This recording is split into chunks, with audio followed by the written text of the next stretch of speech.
Aquí hay una pregunta que estoy viendo, pero dice espectador anónimo. Cuando ingresan a esa partecita donde dice realice preguntas, ¿no? Dice preguntas, ¿no? Ahí aparecen como espectador anónimo. Dice, a ver, doctor, una pregunta. ¿Cómo el virus puede mutar si no pueden generar energía solos? El genoma no necesita tener, Ya, señora. digamos, por sí solos, los virus son inviables, ¿no? Por sí solos los virus son inviables. Tienen que ingresar a una célula hospedera. Entonces, dentro de la célula hospedera, el genoma del virus, sea ADN o sea ARN, va a utilizar la maquinaria enzimática de la célula hospedera. ¿Ya? En ese proceso, un cambio de una base para el virus ya significa mucho, porque el virus es una partícula ínfima, su genoma es pequeñísimo. Entonces, el solo cambio de una base nitrogenada puede alterar toda su composición, ¿no? Sus capacidades. ¿Ya? Entonces, ¿eso qué significa? El virus se replica abundantemente. En algún momento, esa maquinaria enzimática podrá causar un cambio, podrá causar una mutación. Sí, nada es perfecto, ¿no? Entonces, obviamente, nuestras células van a estar, eh, digamos, sensibilizadas, van a estar, digamos, no están normales porque hay algo extraño dentro de ellas. Entonces, incluso la maquinaria enzimática puede fallar en ese sentido, ¿no? Detectan algo que no debe estar. Por lo tanto, las enzimas que se encargan de la transcripción o se encargan de la duplicación del material genético, de repente no están funcionales de forma adecuada. Entonces, si eso ocurre, cualquier cambio va a ocurrir a nivel de esos procesos, a nivel de transcripción, a nivel de duplicación, a nivel de traducción. Entonces sabemos que los virus son material genético, a ellos también les va a afectar y por lo tanto va a haber mutación, ¿no? Es por eso que la gripe muta, ¿no? Todos los años tenemos una cepa distinta.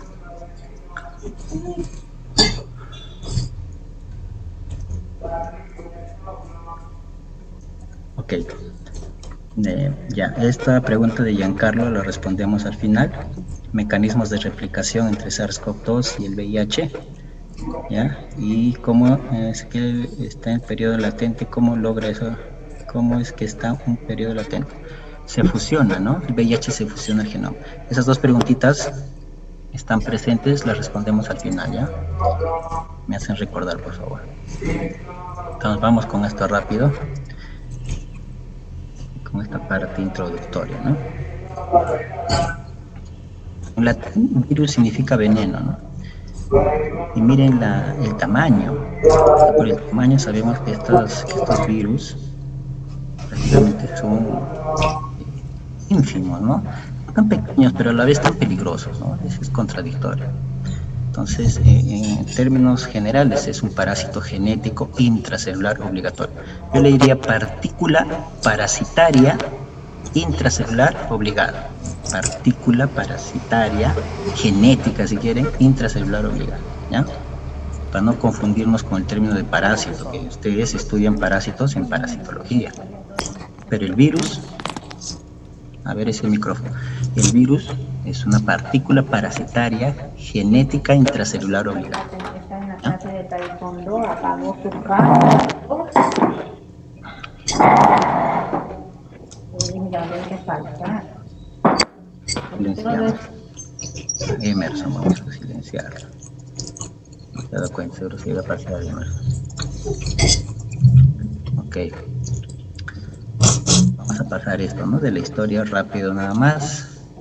Ya sabíamos de la existencia, ¿no? Al observar y al hacer los análisis de ADN, ya sabíamos que, por ejemplo, el faraón Tutankamón murió debido a las lesiones, ¿no? Debido a la viruela. Y, miren, este es un virus, ¿no? Es un conocido como bacteriófago, ¿no? Y este es un virus de la influenza, de la gripe. Entonces aquí podemos notar que la estructura de este virus corresponde a un virus envuelto en una membrana. Es todo lo que está por encima, superficialmente, es la membrana, ¿no? ¿Ya? Es parte de la célula hospedera que recubre al virión. ¿Y el virión por qué está conformado? Por cápsides, por proteínas, por capsómeros que forman una cápside. ¿Y qué es lo que protegen esos capsómeros? Al material genético que está dentro, ya sea ADN o en este caso, ya sea ARN. ¿Ya? ¿Cuáles son sus factores de virulencia? Algunos preguntaban. Estas proteínas aquí, las más externas, las más superficiales, esos son sus factores de virulencia. Esos son los ligandos. Gracias a esas se unen a las células hospederas e invaden. En el caso del bacteriófago, estas fibras proteínicas y este cuello proteínico son los factores que le permiten a este bacteriófago ingresar a la bacteria, ¿ya? Por eso es bacteriófago, ¿no? Y cuando hemos visto en el primer tema, ¿no? El intercambio genético por bacteriófagos, ¿no? Era importante porque se podía transmitir una secuencia genética que confiere resistencia al humano, ¿no? Muy bien. Entonces, lo que estoy mencionando está descrito aquí. El genoma es ADN o ARN. Los capsómeros son estas proteínas que cubren a ese material genético y el conjunto de capsómeros es la cápside, ¿ya? Entonces, si tenemos el ácido nucleico dentro y la cápside que envuelve el ácido nucleico se conoce como nucleocápside, ¿ya? Y si solamente se encuentra el ácido nucleico y la cápside, se llama virus desnudo. Esos son los virus desnudos. No tienen una envoltura, no tienen una membrana que los recubra. Ya son desnudos por eso. Cuando ya tienen la membrana, que básicamente son glucoproteínas, ¿ya? Recuerden una membrana de una célula, fosfolípidos, proteínas, ¿no? Glucosas, son azúcares, ¿no es cierto? Entonces, todas esas glucoproteínas envuelven al virus, y entonces es un virus envuelto. Entonces, aquí viene el concepto de vacunas. Aquí, si se retira el ácido nucleico, tenemos solo cápside, que son solo proteínas. Eso es una vacuna, es un virus inactivo, inactivado. Se retira el ácido nucleico, ¿ya? Y si está completo, con ácido nucleico y cápside, es un virus atenuado. Puede ser atenuado, ¿okay? Se eliminan ciertos factores de virulencia y es un virus atenuado. Si no tiene ácido nucleico, es inactivo, ¿okay? Pero ambos tienen sus peculiaridades, ¿no? Ambos tipos de vacunas. Muy bien. Aquí hay una diferencia, ¿no? Entre desnudos y envueltos. Y aquí fue el error en la preguntita, ¿no? Cuando estaba con una respuesta errónea. Los desnudos son liberados por lisis, es decir, en el ciclo lítico. De esa forma se libera. Los envueltos son indistintos. Hay algunos virus envueltos que se liberan en el ciclo lítico y otros en el ciclo lisogénico, ¿okay? ¿Por qué? Después había una pregunta que decían, ¿por qué los envueltos son sensibles a las condiciones ambientales? Justamente, esa membrana que recubre les da patogenicidad, ¿no? Ahí están sus factores de virulencia, esas proteínas que están por encima. Pero esas mismas pueden ser objeto de defensa del hospedero, que van a atacar justamente a esos factores de virulencia y por lo tanto estas van a ser más sensibles, ¿ya? Dice condiciones ambientales adversas. Entonces, la membrana que recubre es proteína, es lípido. Eso se puede degradar fácilmente. Por eso es que son sensibles. En cambio, los desnudos pueden estar más estables porque todo es una cápside proteínica y eso está adaptado para resistir condiciones ambientales porque es una cápside de proteínas nada más, ¿ya?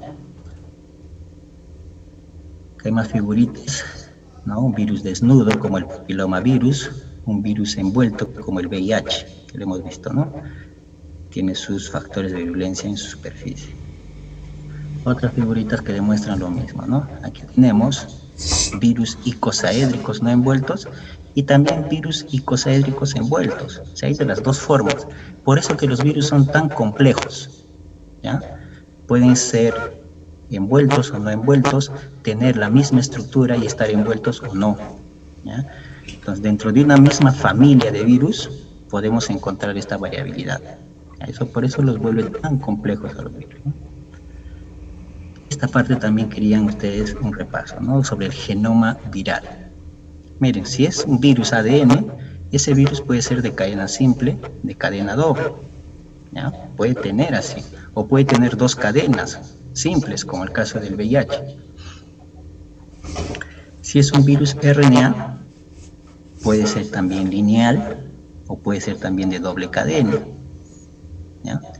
Ahora hay virus RNA que son retrovirus y pasan a ser DNA y fusionarse al genoma de la célula hospedera, como el caso del VIH. Hay virus RNA que su cadena es de sentido positiva, es decir, de 5' a 3', por lo tanto se comportan como un RNA mensajero y por lo tanto su replicación es automática. Es el caso que hemos visto en el videíto del coronavirus. Este es el caso del coronavirus. Y este de aquí, cuando se convierte de RNA a DNA por ser retrovirus, es el caso del VIH. Ambos son RNA, ¿correcto? Ambos son RNA, pero son distintos en cuanto a su composición, en cuanto a su dirección, a la estructura de sus bases nitrogenadas.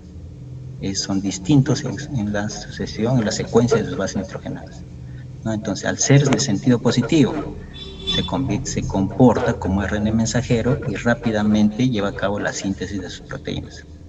Ahora, también hay RNAs de sentido negativo. En este caso, estos RNA todavía tienen que llevar a cabo procesos por enzimas, ya procesos que se realizan gracias a las enzimas de la célula hospedera, en las cuales este RNA se convierte en sentido positivo, o también se puede convertir en DNA. Vamos a ver cómo sucede eso. Miren, cuando el genoma es de ADN, doble cadena, este puede transcribirse en ARN mensajero y de ahí se sintetizan las proteínas, se traducen proteínas, ¿correcto?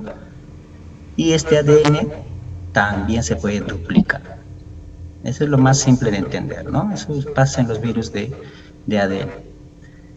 Cuando son de cadena simple, esos virus todavía tienen que pasar a ser de cadena doble, es decir, se sintetiza otra cadena, la cadena complementaria. Recién después pueden pasar a ARN mensajero, es decir, transcribirse, y luego, a partir del ARN mensajero, sintetizar proteínas. Ahora, este ADN de cadena doble también puede volver a ser de cadena simple, es decir, se puede formar una cadena simple. ¿Ya? Y eso es importante saber porque después los viriones van a empaquetarse en ese ADN de cadena simple. La cosa se complica un poquito cuando son virus con ARN. Si son ARN de cadena positiva, rápidamente se traducen en proteínas. Estos ARN de cadena positiva pueden convertirse en cadena negativa. El virus puede optar, ¿ya? Puede tomar la decisión de ser cadena negativa para estar quiescente, para estar inactivo dentro de la célula hospedera, y luego de un tiempo volver a ser positivo. Puede ser de cadena negativa, ¿ya? En este caso, cuando es de cadena negativa, tiene que pasar a ser de cadena positiva, y es decir, comportarse como ARN mensajero. Cuando ya es positivo, ya rápido puede entrar a la maquinaria de la síntesis de proteínas, ¿ya? Y también puede retornar a ser RNA negativo. Nuevamente, ¿para qué vuelve a RNA negativo? Para empaquetarse, para formar a los viriones, ¿ya? Porque el virión originalmente es negativo, ¿ya? Entonces, si pasa a ser positivo, luego tendrá que volver a ser negativo para empaquetarse. A ver, estaban levantando la mano, ¿no? Raiza, me parece. Sí, doctor, buenas. Sí, Solo dime. quería consultarle. La semana pasada también tuvimos clases sobre, la reunión sincrónica y pues esta es la segunda vez que vemos que las diapositivas que nos presentan son bastante diferentes a las que se nos dan en el aula virtual. Tiene mucha más información y creo que es información que debemos estudiar como, vale la redundancia, como estudiantes de cursos. No sé si sería posible que nos pueda facilitar estas diapositivas, ya sea por vía directa conmigo o subiéndolas al aula virtual. Disculpe por interrumpir. No te preocupes, Raiza. Como mencioné antes, las 2 sesiones anteriores ya están en su aula virtual. Esta también va a estar en su aula virtual. Ya lo mencioné hace un rato, ¿no? Antes de empezar. ¿Ya? Entonces no se preocupen, todo el material que les estoy mostrando, ustedes lo van a tener. Y de paso tienen la grabación del Zoom también. ¿Ya? Así que ni se preocupen. Y sí, es un material adicional, que lo tengo preparado justo para los sincrónicos. ¿Ya? Pero ni se preocupen, lo van a tener. Listo. Y los videitos también, ¿no? Los links ahorita, el otro me falta creo pasarles también. Ya, no se preocupen. Si hay otro material que yo busque y encuentre ahí ideal para estas sesiones, igual se los voy a colocar en el aula virtual. Puede ser un PDF. Está bien, yo entiendo que de repente no dominen el inglés, que por ahí he visto, alguna de sus sugerencias, ya que está en inglés y que tiene más dificultades de poderlo traducir y entender. Ya, se entiende. Entonces vamos a tratar de buscar información en español para poderles colocar también su aula virtual, ¿ya? Listo, continuamos. A ver, me quedé aquí. Hay RNA de cadena doble, ¿correcto? Ese RNA de cadena doble puede pasar a ser RNA mensajero, es decir, duplicar o transcribirse a una forma de transcripción. Si es cadena doble, se transcribe un RNA mensajero y de ahí, a partir de ahí, ya pasa a la síntesis de proteínas, ¿no? Y también puede volver en viceversa, ¿ya? ¿Y para qué vuelve? Otra vez la pregunta. Para empaquetarse, ¿ya? Proteínas virales, eso ya hemos visto, ¿no? La simetría también es importante, hay diferentes simetrías. Los virus son bonitos de ver, pero nadie quiere tenerlos en su organismo, ¿no? Taxonomía. Aquí viene lo complejo de los virus.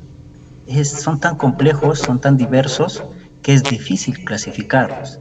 ¿Ya? Existe un orden, familia, existe una taxonomía, pero es complicado, siempre es complicado, y cada vez que aparece una cepa nueva, hay que enmarcarlo en alguna de las subfamilias, en alguna de las familias, ¿no? Y hay veces, por la complejidad que tiene el virus, va siendo más difícil, ¿no? Direccionarlos en un determinado orden, una determinada taxonomía. Sin embargo, por las características de su genoma, se puede tener también un acercamiento a su clasificación. Los de cadena doble, por ejemplo, simples, o si son complejas, ¿no? Como los virus T4, estos bacteriófagos, son complejos. No son solamente cadenas simples o dobles, ¿no? De su DNA, sino hay un complejo, ¿no? Ese virus puede ser doble, por ejemplo, 2 cadenas simples, por ejemplo, también en el caso del VIH, ¿no? Ahí es complejo, ¿no? Entonces aquí tenemos de cadena doble, que pueden ser envueltos, no envueltos. Los no envueltos pueden ser circulares o lineales. En el cadena simple pueden ser envueltos. La mayoría de cadenas simples son envueltos. Y los complejos pueden ser no envueltos. Por ejemplo, el poxviride. Aquí tenemos, por ejemplo, circular, el papoviride, lineal, los adenovire. En los envueltos de cadena simple, los parvoviride, ¿ya? Y aquí están los más conocidos. Doble cadena, envueltos, tenemos los herpes viride y hepatnaviride, ¿ya? Herpes, ¿no? El causante del herpes. Y aquí están los ejemplos también, ¿no? Con fotografías. Aquí tenemos al herpes viride, miren. ¿Ya? Aquí tenemos al parvoviride, parnaviride, por aquí está el coronavirus, vamos a ver ahorita. Y aquí más ejemplos. Miren, los herpes virides son una familia de bastantes virus, cada uno con sus propias peculiaridades, con su órgano diana, ¿ya? Todos estos se encuentran dentro de la familia Herpesviridae, por ejemplo. Todos son envueltos y su forma es icosaédrica. Entonces, todos estos los vamos a estudiar en el transcurso del curso, ¿ya? Otra vez, el papiloma viride. Ahí está el único miembro papilomavirus. Es desnudo, ¿ya? Entonces, sea envuelto, sea desnudo, estos virus encuentran la forma de ser patogénicos, ¿ya? El de la hepatitis B también, ¿no? Es conocido. Ahí tenemos la información, ¿no? Bastante detallada, ya tenemos una vacuna, ¿no? Todos, por cierto, deben vacunarse contra la hepatitis B, ¿no? Y sobre todo si estamos en esta carrera de ciencias. Miren, lo mismo para los virus RNA, de cadena simple, de doble cadena, envueltos, no envueltos. Es una complejidad, ¿no? Aquí está el coronaviride, los miembros de la familia Coronaviridae, y ahí está el SARS-CoV-2, ¿no? Y aquí nos indica que es positivo, es una cadena de RNA positiva, ¿ya? Otros ejemplos, vamos a ver, aquí están los paramyxoviridae, son de cadena simple, RNA negativos. Por suerte son negativos, pero miren las enfermedades que pueden ocasionar: sarampión, parotiditis, influenza, el virus sincitial respiratorio, que es bastante importante en los neonatos, ¿no? Y es envuelto, todos estos son envueltos. ¿Okay? El VIH, ¿no? Que ya hemos visto en el videito también. La influenza, el sarampión, ¿no? Que también son virus estacionales, ¿no? El frío y el ambiente seco van a propiciar la viabilidad de estos virus. Entonces depende también en qué circunstancias, ¿no? Nos encontramos. No es lo mismo estar en un clima cálido, con sol todo el año, que un clima frío, donde tenemos épocas de bastante frío y otras de menos frío. Entonces los virus van a ser estacionales, ¿no? Por épocas. Entonces, incluso la viabilidad de los virus en las superficies está bastante estudiado, ¿no? Los virus de la gripe en las superficies sobreviven bastante bien. Dentro de los virus RNA, el picornavirus. Miren, el virus de la hepatitis A, si decimos hepatitis, debería estar en la familia de los Epagnaviridae, ¿no? Epagnaviridae, como el virus de la hepatitis B, pero no, por sus características genómicas, estructurales, está dentro de los picornavirus. Levantó la mano, a ver, ¿tenemos tiempo todavía?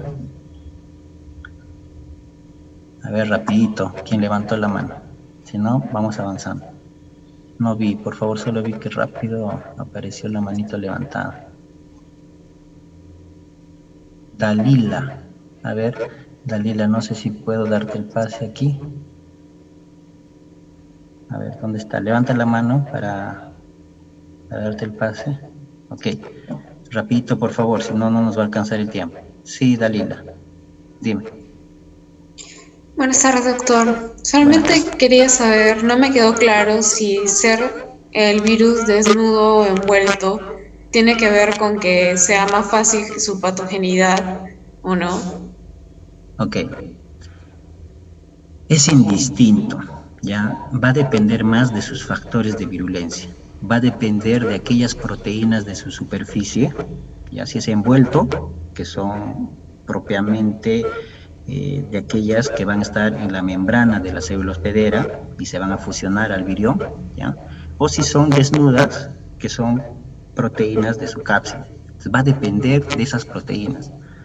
Si es fácil tener un receptor y es fácil para el virus engañar al sistema inmune. Por ahí había una pregunta que decían, ¿por qué los virus, si tienen factores de virulencia, si tienen antígenos y pueden ser reconocidos por el sistema inmune, por qué nos enfermamos? Porque en la primera vez que tenemos contacto con un virus, nuestro sistema inmune no sabe de qué se trata. Recién va a reconocer al virus, recién va a generar una respuesta inmune que es de tipo adaptativa, con producción de anticuerpos. Solo así vamos a tener anticuerpos. Para la segunda exposición ya van a estar los anticuerpos ahí presentes y la patología no va a ser tan severa. Ese es el problema con el coronavirus, es un virus nuevo. Nadie en el mundo entero tuvo contacto antes. Entonces nadie tiene una respuesta inmunitaria frente a ese virus, ¿ya? Entonces, ¿de qué depende? Depende de sus proteínas de superficie, cuán patogénica es, cuán fácil puede tener a su receptor y cuán fácil puede permitir el ingreso del material genético. El coronavirus es eficiente, tiene ese spike. Ok, el coronavirus tiene ese spike que rompe ese receptor y luego se fusiona la membrana, ¿no? Vamos a seguir ya para poder concluir. Vamos a mencionar nomás aquí dermotopos porque afectan la piel, ¿no? Dermo, viene de piel. Está la viruela, sarampión, rubiola. Están las imágenes, mira los estragos que causan. Entonces son líticos, ¿no? Son líticos, mira, destruye, ¿no? Destruye las células de la piel. Son patógenos. Por ejemplo, neumotropos afectan el aparato respiratorio, neumo, ¿no? Causa neumonía, resfriado común. Ahí tenemos el N1H1, ¿ya? Que también tuvo su época, ¿no? Los zoopatógenos como los neurotropos, que causan infecciones del sistema nervioso, producen encefalitis, poliomielitis, ¿no? Aquí tenemos este ejemplo, ¿no? De la polio y de la rabia, ¿no? Aquí es un paciente con rabia, un virus. La rabia es un virus que también afecta dependiendo de la localización, o es a nivel del sistema nervioso central o periférico. Obviamente si es central es más peligroso. Viscerotropos, es decir, al aparato digestivo. Ahí tenemos fiebre amarilla, ¿no? Va a afectar al hígado, hepatitis, obviamente al hígado, ictericia también el hígado, porque va a producir una gran cantidad de bilis, ¿no? Y eso ocasiona la ictericia que vemos aquí en el ojo amarillento. Más ejemplos.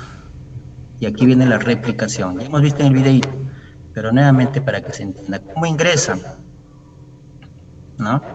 Por endocitosis, ¿ya? Por endocitosis. Si es un virus envuelto o un virus desnudo, opta por endocitosis y se forma una estructura a partir de la membrana, ¿ya? Que es un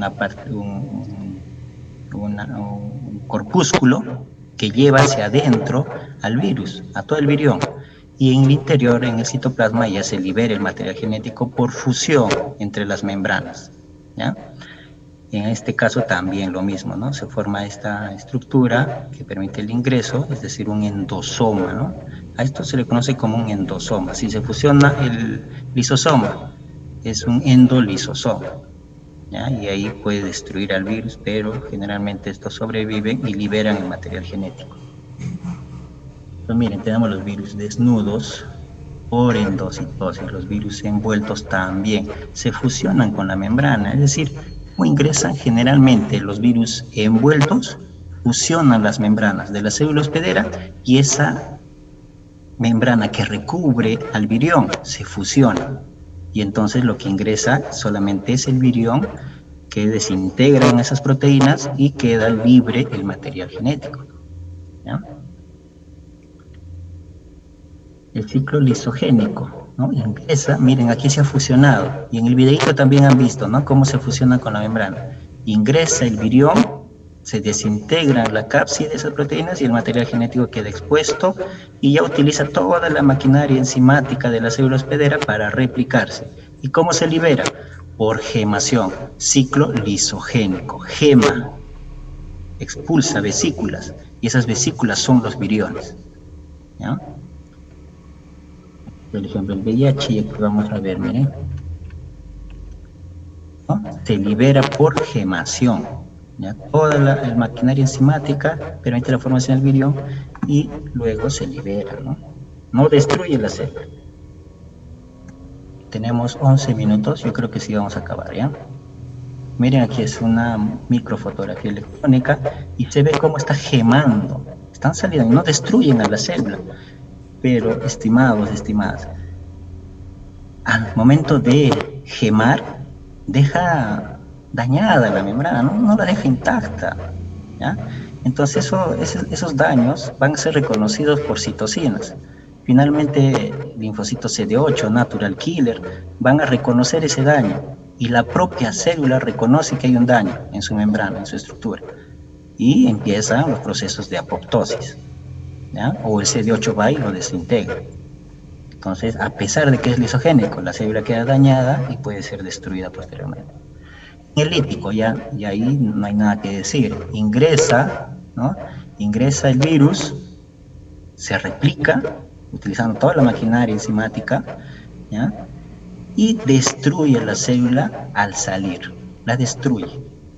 O sea, la replicación es tanta y tan exagerada de estos virus que prácticamente hacen que la célula explote, se destruye y todos los viriones quedan libres. Y generalmente, ¿quién lo ocasiona? Estos virus desnudos. ¿Ya? Los virus desnudos ocasionan el ciclo lítico. Y el ejemplo clásico también es del bacteriófago, el T4, por ejemplo, que infecta a las bacterias, ¿no? Y ahí las destruyen. Muy bien, acá hay conceptos, más ejemplos en microfotografías electrónicas, y llegamos a las vacunas. Aquí tenemos dos tipos de inmunidad, en términos generales, ¿ya? En términos generales, inmunidad activa y pasiva. Ambas tienen la forma natural y la forma artificial, ambas. Pero ojo aquí, cuando es natural, activa, es porque ha habido una infección previa. O sea, cualquier infección, desde que nacemos, va a generar inmunidad activa natural. Ahora, tenemos vacunas, ¿correcto? Eso va a generar una inmunidad activa, pero artificial. Ya cuando nos vacunamos, ya es activa, pero artificial, ¿no? Y cuando es pasiva, y es natural además, en el momento de la concepción, cuando el feto se desarrolla, la madre transmite anticuerpos a ese bebé. Imagínense que la mamá se contagia con algún virus, una bacteria, un parásito cuando está embarazada. Entonces, para que no invadan esos microorganismos al bebé, la mamá tiene que transferir anticuerpos. Entonces, ahí es pasiva natural, no es del propio bebé, no es desde el feto, es de la mamá. Igual, cuando nace también, cuando el bebé lacta la leche, está consumiendo anticuerpos de tipo IgA. Y artificial, y ya ustedes habrán escuchado, ¿no?, que a la mayoría de pacientes también se les está dando un tratamiento por seroterapia a los pacientes con COVID, ¿no? Entonces, cuando se les administra suero que ya tiene anticuerpos, es decir, suero de pacientes que ya han tenido la enfermedad, y se les administra a pacientes que se están enfermando y no han tenido contacto previo, entonces se les está dando una inmunidad que es pasiva, pero artificial, ¿ya? Finalidades: prevenir una enfermedad, se previene con la vacuna, pero estas vacunas no evitan la infección, ¿no? ¿Qué quiere decir? Nos vamos a vacunar, y eso no quiere decir que no nos vamos a infectar. Sí nos tenemos que infectar. Esta vacuna del coronavirus va a llegar, nos van a vacunar, pero tenemos que entrar en contacto con el virus para que se genere una fuerte respuesta inmunitaria, ¿ya? No exagerar, fuerte, que elimine al virus porque ya tenemos los anticuerpos y ya lo va a reconocer, ¿no? Va a prevenir, pero tenemos que infectarnos, es decir, no evita la infección. A largo plazo, ¿no?, un largo periodo de incubación, por ejemplo, las vacunas contra la rabia y la viruela. Y otras, por ejemplo, para evitar consecuencias a largo plazo. ¿Ya? Consecuencias a largo plazo. ¿Quiénes evitan? Las vacunas contra papilomavirus y el herpes simple. ¿Cuáles son las vacunas inactivadas? Pueden ser vacunas inactivadas, pero a virus completo, es decir, destinadas, es decir, una inmunidad al virus completo, o a subunidades, es decir, solamente a las partículas, es decir, solamente a las proteínas, ¿ya? Virus completo, ¿ya? ¿Qué quiere decir?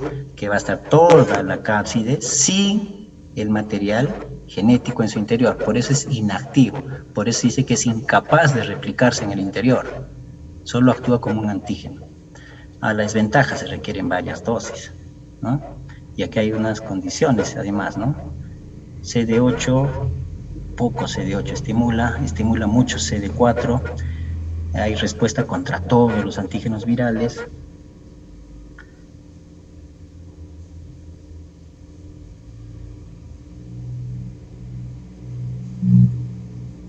Ya.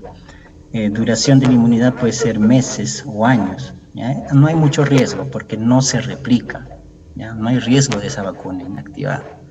Acá viene una situación en la que sí puede haber un riesgo, ¿no? Virus atenuado, está vivo, se dice vivo entre aspas porque tiene el material genético dentro, pero está atenuado porque no tiene todas, no va a tener todas los factores de virulencia, no todas las proteínas, por ejemplo, para invadir. Por ejemplo, en el coronavirus se hace una delección, se deleta al spike, por ejemplo, ¿no?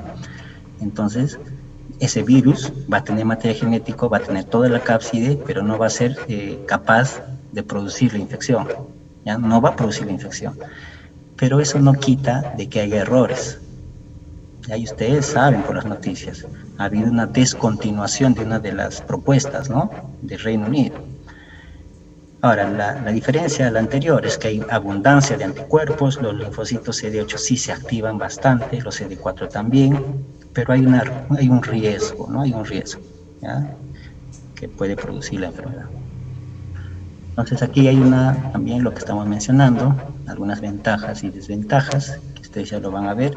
Cuando es inactivado se los conoce a estos virus del tipo SALC, y cuando son vivos y atenuados del tipo SALC. Denominaciones, ¿no? Heterólogos son virus que se crean artificialmente, se pueden crear artificialmente y son idénticos a los virus con los cuales se quiere contraatacar, se quiere tener una inmunidad, ¿no? Puede ser un virus muy semejante, ¿no?, en cuanto a su estructura proteínica y en cuanto a su genoma, ¿ya? Entonces son heterólogos. La inmunidad va a reconocer a esos virus, ¿ya?, y cuando llega el virus que causa la enfermedad también lo reconoce porque es su heterólogo, ¿ya? Nuevas alternativas, hay bastantes, hay islas CpG, se utiliza el ADN, hay virus recombinantes, ¿ya? Y aquí hay varios ejemplos del tipo de vacuna, el esquema vacunal, las indicaciones, ¿no?, para la gripe, varicela, rotavirus, ¿no?, rotavirus sobre todo en niños menores, para el herpes zóster, para la rabia, para la fiebre amarilla. Okay. Muy bien, este material no se preocupen, este material lo van a tener en su aula virtual, ¿ya? Entonces, como este tiempo queda muy corto en realidad, ¿no?, yo quisiera explicarles más detenidamente en algunos aspectos. Entonces, igual, les repito nuevamente, coordinemos con Raiza para que pueda después, ¿no?, podemos tener una clase adicional de refuerzo, ¿ya?, de estos temas. Déjenme pasarles el link, por favor, y ya pueden, después que les pase el link, para marcar su asistencia, ya pueden salir. Ya tenemos todavía 2 minutitos. ¿Ya? Ahí está el link para que marquen su asistencia. Entonces, hay que coordinar, ¿ya? Entonces, ese es mi compromiso con ustedes. Coordinemos una reunión por Zoom. No es obligatoria, ¿ya? No es obligatoria, pero quienes quieran estar, bienvenidos y bienvenidas. Y repasamos lo que se necesite repasar, ¿ya? Bueno, conmigo entonces hasta aquí. Cualquier novedad, por favor, Raiza. Tú sabes que si rápido leo tu mensaje, si no puedo contestarte en ese momento, pero lo voy a hacer y voy a ver cualquier inconveniente para poder resolverlo rápidamente. Ok, gracias con todas, gracias con todos. Que tengan una bonita tarde, sigan estudiando mucho y organícense. Eso les va a ayudar mucho, organícense, ¿ya? Listo, nos vemos la próxima semana, nos escuchamos en el día de la próxima. Listo, chao, chao. Gracias. Hasta luego, doctor. Chao, Emerson.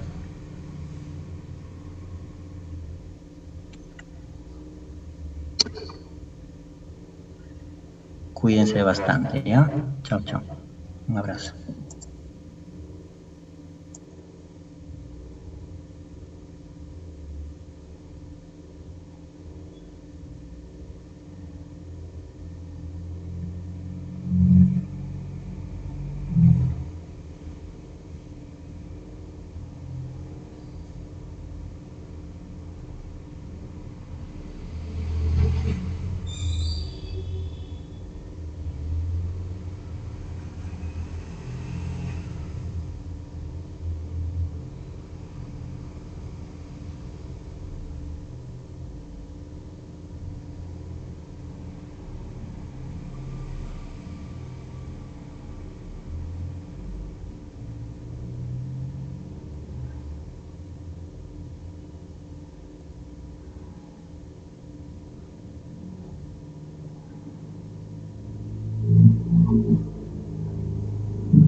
Mm,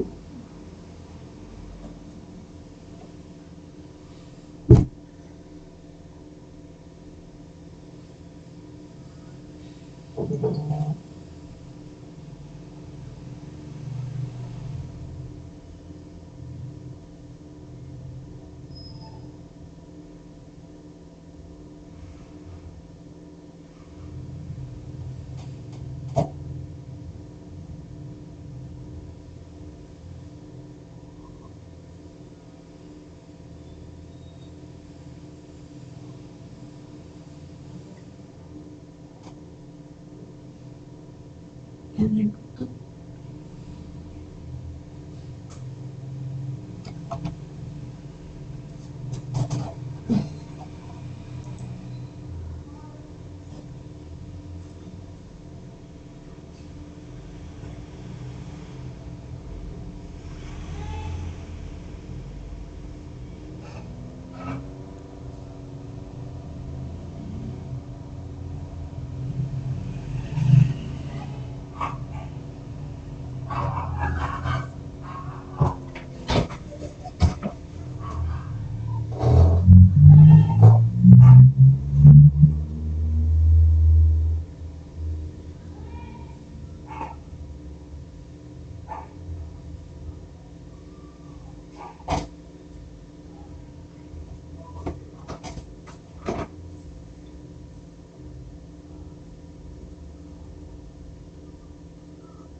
Yo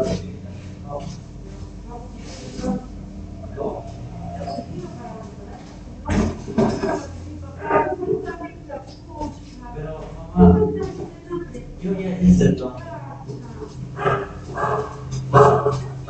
Yo ya hice lo. Sí, lo digo. Yo quería visitarte con tanto café.